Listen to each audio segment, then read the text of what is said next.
Então, queridos irmãos, uma feliz semana a todos. Continuando a nossa leitura, na reta final só temos essa semana e a outra para concluir a leitura desse livro, tá? Estamos estudando o livro Parábolas de Jesus. É um livro extraordinário, de muito aprendizado. E hoje vamos falar do tema como enriquecer a personalidade. Ó, prestem atenção, como enriquecer a personalidade. E essa responsabilidade está com o nosso querido irmão missionário Frederico Camini, da Associação ASMIN. E obrigada, Fred, por estar aqui conosco mais uma vez e com você a palavra. Bom dia, irmã Alexandra, bom dia aos queridos irmãos. É sempre um prazer estarmos juntos aqui para falarmos a palavra de Deus. E hoje vamos estudar sobre como enriquecer a personalidade segundo o céu. Imagine que se Deus lhe mostrasse tudo hoje que você poderia ter se tornado, você ficaria feliz ou você ficaria frustrado? Por que a gente fala isso, irmãos? Porque existem cemitérios cheios de sonhos que nunca nasceram, projetos que nunca começaram e talentos que nunca foram usados. E hoje nós vamos aprender a como não fazer parte dessas estatísticas espirituais. Eu te pergunto, meu querido irmão, minha querida irmã, nessa manhã, você tem usado os talentos que Deus colocou nas suas mãos? Eu costumo dizer que a coisa mais incrível da nossa vida é quando nós podemos realizar os sonhos que Deus tem preparado para cada um de nós. Então, quando nós nascemos, Deus, ele já tem designado nosso plano de vida. Ele falou, isso aqui vai ser o seu plano, é nisso aqui que você vai trabalhar, esse aqui são os seus dons. E ele começa a projetar a nossa vida. E a coisa mais incrível que tem é quando a gente cumpre os planos dele. E hoje nós vamos aprender essa manhã a como a gente multiplicar, né, os nossos talentos. Eu lembro da experiência de um jovem que ele era servente de pedreiro. E ele gostava de fazer aquilo, mas ele não gostava muito de fazer. E aí um dia ele chegou para a esposa dele e falou assim, eu estou precisando de ganhar mais dinheiro, eu tenho que trabalhar, mas eu já trabalho 12 horas por dia, eu não sei o que eu estou querendo mais, o que eu preciso fazer mais. Aí a esposa dele, uma mulher sábia, uma mulher de Deus, falou assim, mas você já perguntou a Deus o que ele tem para você? Se é isso mesmo que ele quer para sua vida? O que te dá prazer? Ele falou, o que me dá prazer eu gosto de trabalhar com arquitetura, porque quando eu começo a olhar assim, eu começo a combinar, isso me dá uma alegria. Então, eu falei, então, a partir de hoje, você vai matricular numa escola e você vai estudar. Ele tinha 45 anos, falou, não importa a sua idade, importa você fazer o que você quer e perguntar a Deus se é isso que ele quer para sua vida. Vamos, passou o tempo e hoje ele é um dos melhores arquitetos da cidade. Por quê? Porque ele aprendeu a identificar qual que era o talento que Deus queria desenvolver através da vida dele. Então, tem pessoas que às vezes vivem fazendo o que não gosta. Já pensou? A gente trabalha em tese 1/3 da nossa vida. Já pensou você passar 1/3 da sua vida trabalhando com uma coisa que te dá prazer, não é aquela coisa que você gosta? Então, hoje é o dia da gente desenterrar nossos talentos e perguntar para Deus, Senhor, o que o Senhor quer da minha vida? Porque Deus, ele quer nos usar para a gente transformar muitas vidas. Nós aprendemos no livro de Mateus 25, no 14 ao 30, que todos recebem talentos, mas apenas aqueles que colocaram em ação, experimentaram crescimento, bênção e aprovação divina. Então, o segredo para a gente ser feliz nesse mundo é a gente colocar nossos talentos em ação. Nós vamos experimentar crescimento. Então, o trabalho que você está desenvolvendo, você está crescendo. Outra coisa, você recebe a bênção e você recebe a aprovação de Deus. Já percebendo como que é o pato? O pato, ele faz 3 coisas. Ele nada, ele corre e ele anda, mas ele não faz nada perfeito. Então, tem pessoas que às vezes são assim na vida. Elas sabem fazer um pouquinho de cada coisa, mas elas não sabem fazer alguma coisa com excelência. Jesus nos chama nessa manhã para para fazermos um trabalho com excelência. Irmãos, e só é possível a gente fazer um trabalho com excelência se aquele trabalho for um trabalho designado por Deus para a nossa vida. Você tem que fazer tudo da melhor forma. A palavra de Deus fala assim, ó, tudo que vier à mão para fazer, faça isso conforme você querer. A melhor coisa, o que eu posso fazer disso aqui? E a igreja é muito bom para isso, porque se você colocar a sua vida nas mãos de Deus, Deus ele vai te usar na igreja. Você pode pregar, você pode cuidar das crianças, você pode ajudar na recepção, você pode ajudar no diaconato, você pode fazer tantas coisas. E aí a gente vai saber o que eu me identifico mais. Então, isso é muito importante. Então, cada um recebeu um talento segundo a sua capacidade. Então, Deus, ele não compara pessoas. Ele entrega responsabilidade diferente para pessoas diferentes. Então, às vezes você fala, ai, mas eu queria tanto fazer isso aqui, mas às vezes Deus te deu uma responsabilidade diferente. E ele vai colocar amor no seu coração para você desenvolver aquilo. Então, o primeiro ponto que eu aprendo desse capítulo é que todos recebem talentos de Deus. Ninguém veio ao mundo vazio. Alguns receberam facilidade para ensinar, outros para servir, outros para liderar, outros para ouvir, outros para encorajar. O problema não é ter pouco, o problema é não usar o que você recebeu. E a irmã White, ela ensina que Deus distribui seus dons de acordo com a capacidade de cada pessoa e espera o crescimento proporcional ao que foi recebido. Então, Deus, irmãos, ele nos dotou com vários talentos. E no dia do acerto de contas, ele vai cobrar isso de mim, vai cobrar isso de você. Romanos 12, no versículo 6, fala que nós temos diferentes dons segundo a graça que nos foi dada. E Pedro também, 1 Pedro 4,10, fala assim, que cada um exerça o dom que recebeu para servir aos outros. Então, muitas pessoas, eles passam a vida reclamando do que não tem, enquanto eles ignoram aquilo que Deus já colocou nas suas mãos. Eu sempre gosto de contar a história da galinha. Então, tinha lá as galinhas, e no meio da galinha tinha uma águia, e uma águia real. E todos os dias, aquela águia falava assim, mas eu sou diferente. Mas as galinhas falavam com ela assim, não, você nasceu no galinheiro, você está aqui olhando as galinhas, você aprendeu a ciscar como galinha, você é galinha. Aí um dia ele foi e viu uma águia voando nos céus e perguntou, o que é aquilo? Aí eles falaram com ele assim, aquilo ali é uma águia, mas você nunca será como ela. E aquela águia morreu acreditando ser uma galinha. Então, irmãos, muitas pessoas, elas vivem abaixo do potencial que Deus lhes deu. Então, Deus, ele tem um potencial incrível para cada um de nós. E o segredo para a gente viver bem é quando a gente coloca esse potencial que Deus colocou no nosso coração em prática, e aí nós vamos abençoar muitas e muitas pessoas. O segundo ponto que eu aprendo desse capítulo é que o talento cresce quando ele é usado. Então, os servos, eles multiplicaram os talentos, eles receberam mais. A fé parada, ela enfraquece. O conhecimento parado, ele desaparece. Eclesiastes 9, no versículo 10, fala assim, ó, tudo quanto vier à sua mão para fazer, faze conforme as suas forças. Então, quanto mais você serve, mais você cresce. Quanto mais você compartilha, mais você aprende. E quanto mais você trabalha para Deus, mais Deus amplia a sua influência. Então, às vezes, a pessoa fala assim, não entendo na igreja, porque aquele irmão lá, ele faz tudo. E, às vezes, você tem, às vezes, a capacidade de fazer mais do que ele. Mas, às vezes, quando Deus ele te pede alguma coisa para fazer, você não faz. Então, eu falei com Deus, Senhor, enquanto eu estiver aqui na igreja, o que vier à mão para fazer, eu vou fazer. Aí, um dia, eu era recém-batizado, aí a mulher falou, nossa, faltou professor de criança, como é que nós vamos fazer agora? Eu falei, eu quero aprender, como é que funciona? Eu fui lá, aprendi a ser professor de criança. Eu falei, isso aqui funciona assim? Eu falei, interessante isso aqui. Aí, outro dia, eu falei, nossa, e agora o diácono faltou e tem que recepcionar o pessoal. Irmãos, eu nunca nem sabia o que o diácono tinha que fazer. Eu falei, eu tô aqui. Aprendi a fazer o trabalho do diaconato.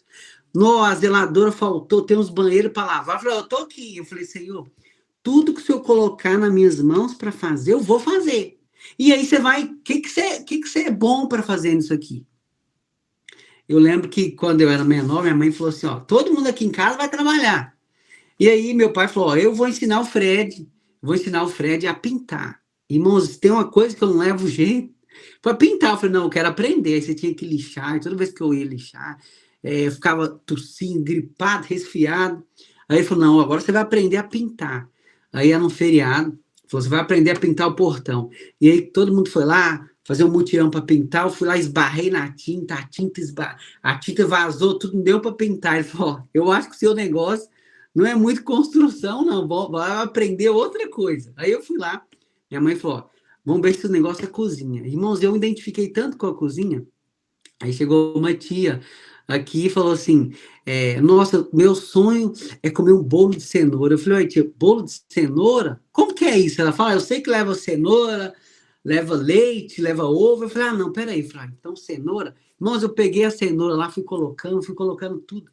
E ela falou, gente, eu nunca comi um bolo tão gostoso, eu nunca tinha feito bolo. Eu falei, uai, então se ficou gostoso, eu acho que eu levo jeito na cozinha. E hoje eu amo fazer, dou curso de culinária, já tem livros escritos, que é uma coisa que eu me identifico. Então, eu falei, Senhor, então eu vou servir. Então, toda vez que tem uma conferência, você vai cozinhar para 100, para 200 pessoas, eu falo assim, oh, maravilha, é isso que eu amo. Então, é muito gostoso quando a gente faz o que a gente gosta.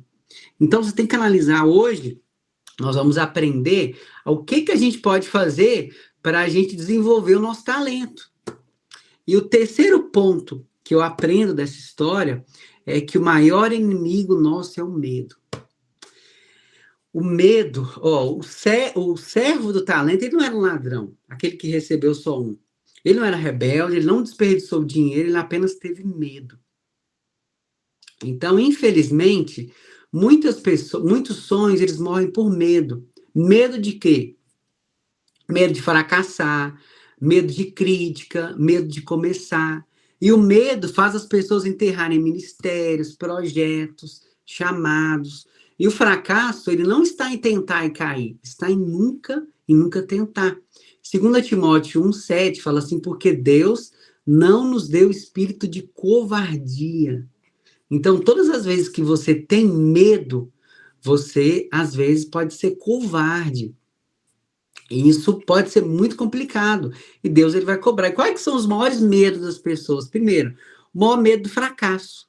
Então, a gente tem a necessidade de aprovação. As pessoas falam assim, ai, mas se eu fizer isso, dá errado. O medo impede projetos, ministérios, negócios, os sonhos saírem do papel. Eu lembro que um dia eu falei com Deus assim, Senhor, eu não tenho facilidade de falar.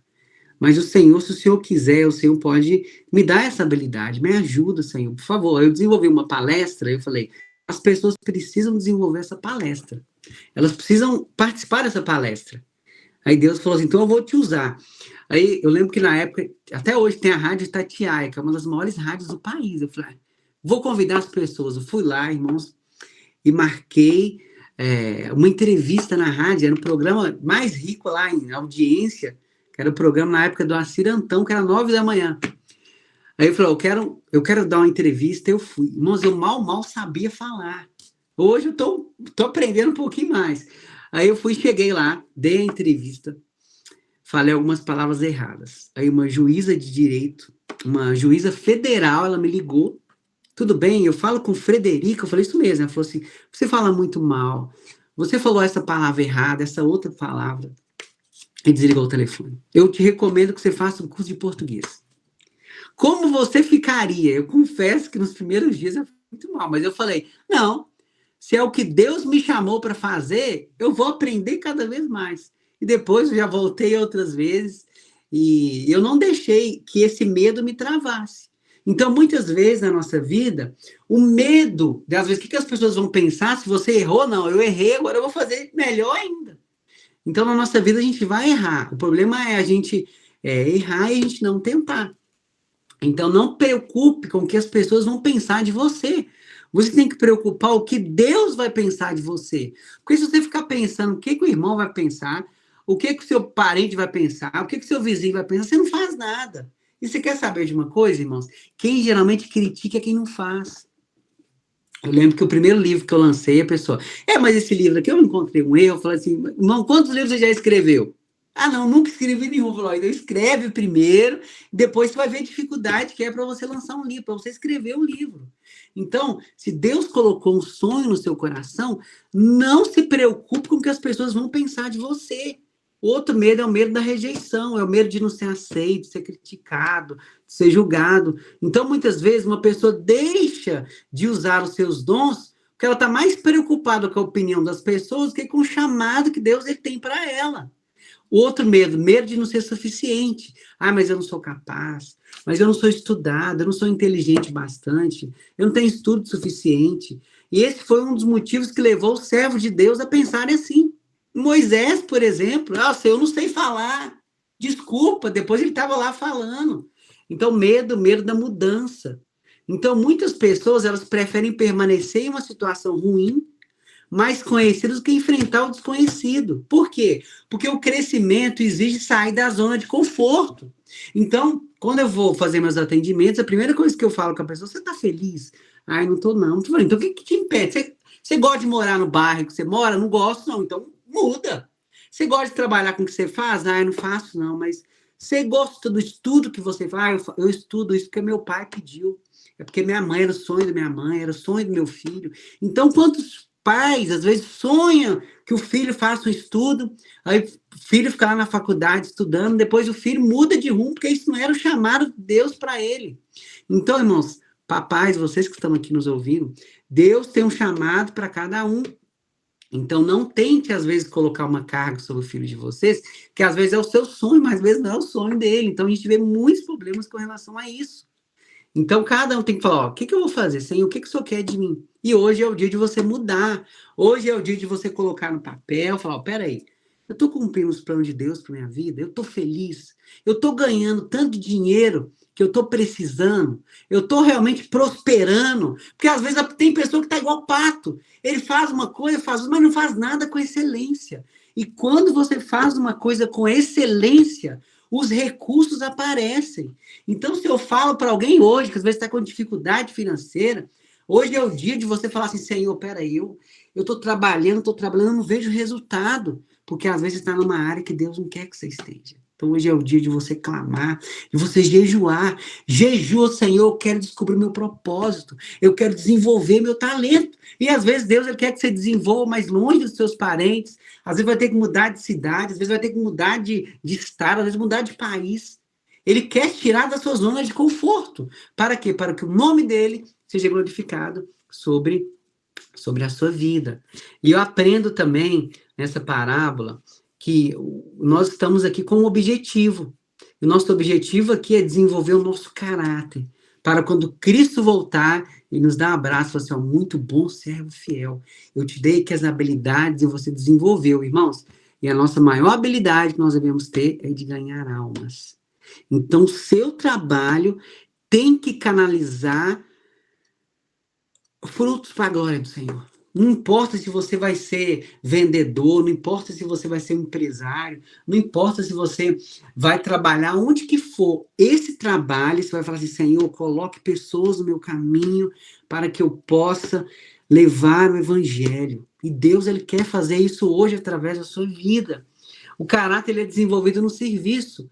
E Deus não está interessado nos resultados. Ele está interessado no que nós nos tornamos durante o processo. Por quê? Porque enquanto você trabalha para Deus, você aprende humildade, perseverança e, mais do que tudo, você aprende a dependência de Deus. Então, muitas pessoas, no mundo que a gente vive hoje, dependem de porque se eu tiver dinheiro, irmãos, o justo vai viver da fé. Quando você é dependente de Deus, Deus faz coisas extraordinárias. Sabe por que eu fico mais triste? É porque tem gente que às vezes, eu falei, ei, irmão, quais são os seus sonhos? Às vezes a pessoa tem uma casa e fala assim, ó, sabia que você pode ter uma casa melhor para glorificar o nome do Senhor? A pessoa, mas meu dinheiro não dá. Eu falo, às vezes, sabia que você pode estudar numa escola melhor? Você sabia que você pode ajudar mais a igreja? Você sabia que você pode, mas a pessoa, mas eu não tenho dinheiro para isso. E às vezes a gente coloca nossas circunstâncias no dinheiro. Mas o verdadeiro cristão, ele não olha para as circunstâncias, ele olha para o céu, porque é de lá que vem nosso socorro. E a irmã White, ela fala que ela fica decepcionada, que ela viu tantas bênçãos caindo, ela falou com o anjo, Senhor, eu tô vendo esse tanto de bênção, que o teu povo passando dificuldade. Aí ele falou, é porque o povo não pede e tem incredulidade. Eu sempre falo, você não recebe o que você pede. Você recebe o que você acredita. Que às vezes você, Senhor, me dá isso aqui, mas você não vê isso. Então, antes de você receber a bênção, você tem que enxergar a bênção. E Deus, irmãos, quer fazer muito mais. Por quê? Porque quando ele te dá uma bênção grande, a pessoa fala, mas não é possível. Como que fulano chegou nisso? Essa casa linda. Ele estudou os filhos. Ele ajudou isso na igreja. Como é que ele fez isso? Eu falei, é ele. Foi ele. O nome de Deus, quanto maior o milagre que você precisa, mais o nome de Deus, ele vai ser glorificado. Gálatas 6:9 fala assim, não nos cansamos de fazer o bem. Então, as maiores transformações acontecem enquanto nós servimos pessoas. Então, Moisés, ele passou 40 anos aprendendo que ele não era ninguém. Então, Deus gastou 40 anos mostrando que ele poderia fazer através de alguém que depende dele. Então, Deus trabalha primeiro no homem, antes de trabalhar através do homem. E o quinto passo que eu aprendo antes, porém, irmãos, como que eu faço para descobrir o talento que Deus colocou em mim? Então, 3 perguntinhas simples. Primeiro, seu talento geralmente aparece onde você sente alegria de servir. Então, muitas pessoas, elas procuram seus talentos em algo extraordinário. Mas Deus, frequentemente, se revela nas coisas que fazemos com prazer e naturalidade. Eu falo assim, se você hoje ganhasse aí 1 milhão, 2 milhões, 10 milhões, você continuaria fazendo a mesma coisa que você está fazendo hoje? A maioria fala assim, jamais. Eu estou no meu trabalho aqui, eu nunca mais voltaria. Então, por quê? Porque ele está fazendo o que ele não gosta. Então, a melhor coisa que tem é você fazer o que você ama. A outra coisa é o que você faria mesmo que ninguém me aplaudisse. Então, aquilo que produz satisfação ao ajudar outras pessoas é um forte sinal que é um talento dado por Deus. Outra coisa, seu talento, ele costuma ser reconhecido pelos outros antes de você perceber. Então, muitas vezes, as pessoas ao nosso redor enxergam dons que nós mesmos ignoramos. Então, pergunte aí para o seu esposo, para o seu filho, para o pastor, para o irmão, para o vizinho, o que você acha que eu faço bem? E aí, essas pessoas, elas podem te ajudar. Então, talvez seja aconselhar, ensinar, organizar, motivar, cozinhar, liderar, ouvir, cuidar. Então, frequentemente, o talento deixa rastro na necessidade que os outros, eles trazem até você. E, por último, o seu talento desenvolve quando ele é usado. Então, você tem que falar assim, o que Deus colocou nas minhas mãos para fazer hoje? Então, muitas vezes, a gente espera uma grande revelação, enquanto Deus espera que nós sejamos fiéis nas oportunidades. Você não descobre o seu talento sentado ou esperando. Você descobre o seu talento servindo, tentando, aprendendo e permitindo que Deus desenvolva aquilo que ele já colocou dentro de você. E o maior talento não é o que você recebeu. O maior talento é aquele que você decidiu desenvolver para a glória de Deus. Então, use o seu talento para a glória do Senhor, para que o nome dele seja glorificado através da sua vida. E por último, irmãos, o quinto ponto é um dia nós vamos prestar contas. Então, o Senhor da parábola voltou e pediu contas. Jesus voltará e ele vai perguntar, o que você fez com o tempo que você recebeu? O que você fez com a influência que você recebeu? O que você fez com o conhecimento que você recebeu? Então, eu lembro de uma história de uma irmã que era analfabeta, mas ela amava trabalhar para Cristo. Ela falou, Senhor, aí o pastor fez um apelo para distribuir curso bíblico. Ela falou, Senhor, mas eu não sei ler, me dê sabedoria. Aí Jesus falou com ela assim, vai nos seus vizinhos. E ela ia. Ela selecionou 50 vizinhos, Senhor, eu quero nesses vizinhos. Ela chegava lá, tudo bem, fulano? Fulano, eu recebi aqui a incumbência de dar um curso bíblico, mas eu não sei, de aprender um curso bíblico, mas eu não sei ler. Você pode estudar comigo? Você pode me ensinar? Irmãos, e aquela senhora, ela estudou com 50 pessoas. E dessas 50 pessoas, 10 pessoas se batizaram, estão servindo a Deus. Então, não importa o que você faz, o que importa é que se pegar o seu talento e colocar nas mãos do Senhor, tem certeza que vai ser uma bênção. Então, Mateus 25, versículo 21, muito bom, muito bem, servo bom e fiel. É esse elogio que vai valer mais que qualquer aplauso humano. O objetivo da nossa vida não é ser famoso, não é ser rico, mas ouvir dizer muito bom, servo, bom e fiel.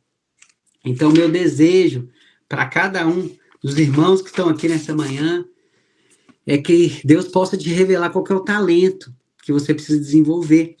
Talvez você hoje esteja enterrando um talento, um sonho, um chamado, mas hoje Deus está te dizendo, ó, desenterre aquilo que eu coloquei dentro de você.